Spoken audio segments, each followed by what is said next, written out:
Diri dia sambil berkata-kata yang menghina, caci maki segala macam. Lalu saya diam aja, saya turunkan beca saya di beca, mencekap saya. Tapi saya Pak luka ada Kapolres Karingan.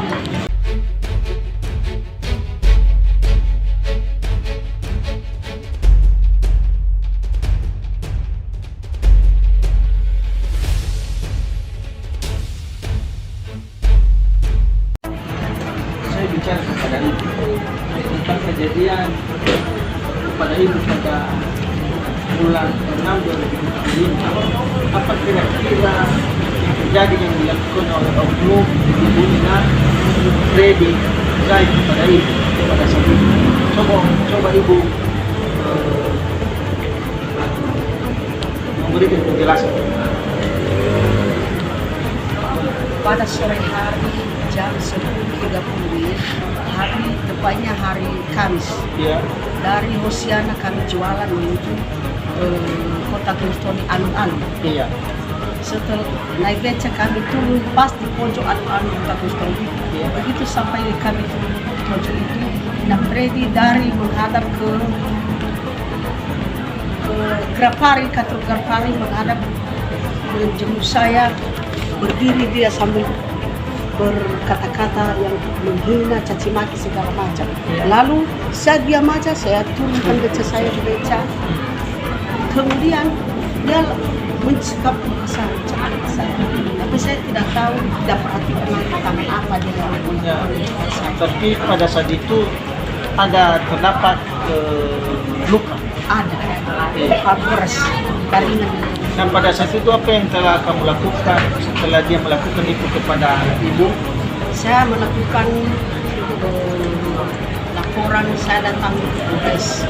Lalu setelah saya datang ke Polres, lalu mereka bilang antivisum dulu, didampingi saya 2 orang teman saya. Jadi setelah kami ke rumah sakit sudah selesai visum, diperiksa, dikasih surat keterangan berobat. Lalu kami ke Polres malamnya itu juga. Iya. Terus diambil keterangan kan. Besoknya 2 hari kemudian baru diambil DAP-nya Iya. ke ruang reskrimum PPA 1 yang ditangani oleh jumpornya Unit PPA atau Porsnias. Iya. Nah, pada saat itu apa tindakan Porsnias sampai saat ini? Tindakannya pihak jupor menelpon saya. Iya. Halo Bu, di mana posisi ibu? Saya di rumah. Kenapa Pak? Boleh kita ambil keterangan saksi? Boleh dihadirkan? Boleh Pak, tapi jangan sekarang ini. Tunggu sebentar ya Pak. Saya telepon. Terus pergilah kami sore, entah siang lah sekitar jam-jam 12 siang. Saya datangilah, kami datanglah ke Polres Nias bersama dengan saksi Ina Davis Marmata dengan Ina Cindy temanku. Saksi ibu. Ya, saksi saya Ina Davis saja yang satu hadir. Lalu udah ketemu kami dengan jupor itu dulu. Hanya dia berbicara secara lisan, mengambil keterangan secara lisan, tetapi tidak ada BAP sama sekali.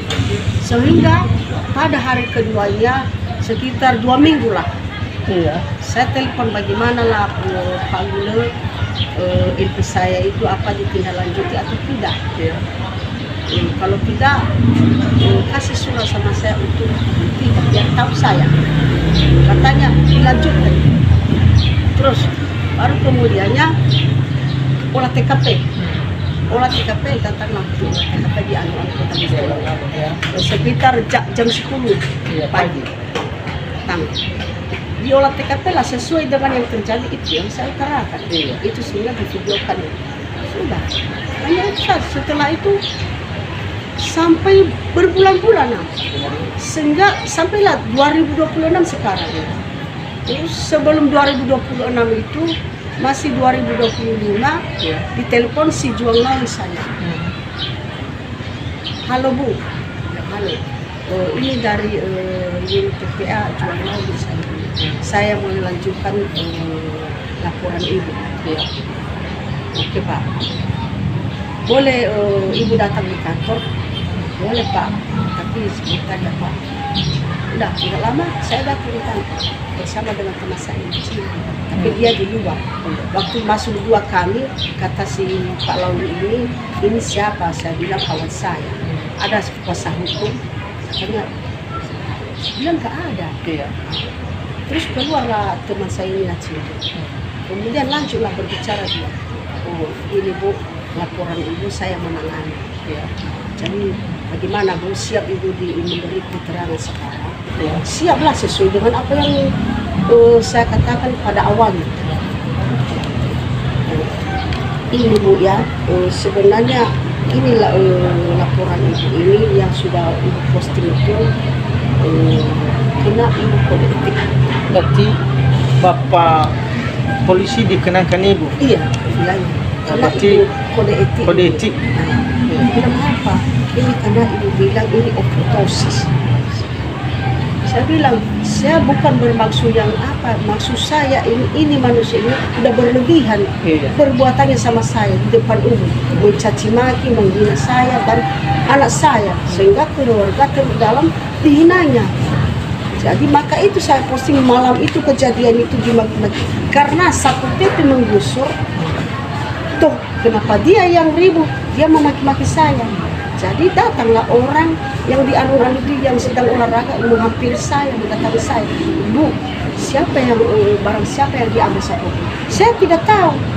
Lalu perasaan Ina Freddy dari jauh itu, hei, kasih kontakmu sama dia. Oke, begini memaki-maki.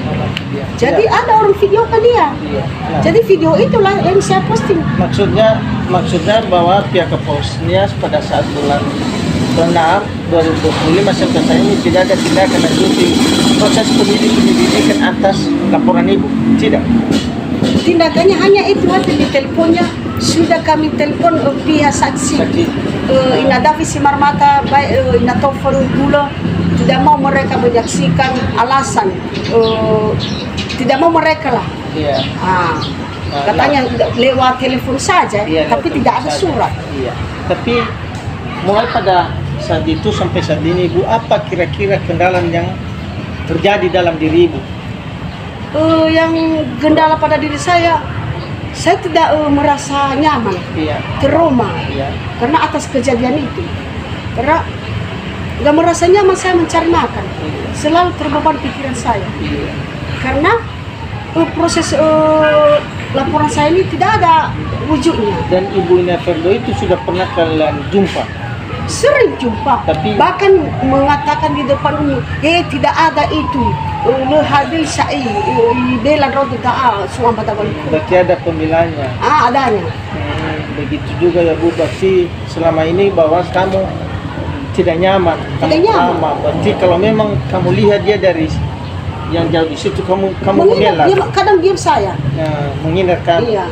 Baik, terima kasih Bu atas pernyataan singkat Ibu kepada Ibu Ina Buta Sarma. Bute Sarumaha, kepada kami, dan secepatnya kami akan menindaklanjuti masalah ini. Terima kasih. Harapan besar, harapan saya Pak, biar proses hukum secepatnya dan sesuai dengan proses hukum yang berlaku di negara kita Indonesia Pak. Karena saya ini, status saya ini janda, orang susah tak punya apa-apa, tak punya rumah, hanya pengontrak rumah. Iya. Tapi itulah harapan saya sekali Pak. Karena kenapa Pak? Harga diri anakku itu dimaki-maki di depan umum. Dan kemudian harga orang tunggal, kita orang biasa Pak. Itu harapan Terima kasih, saya Bu. Pak.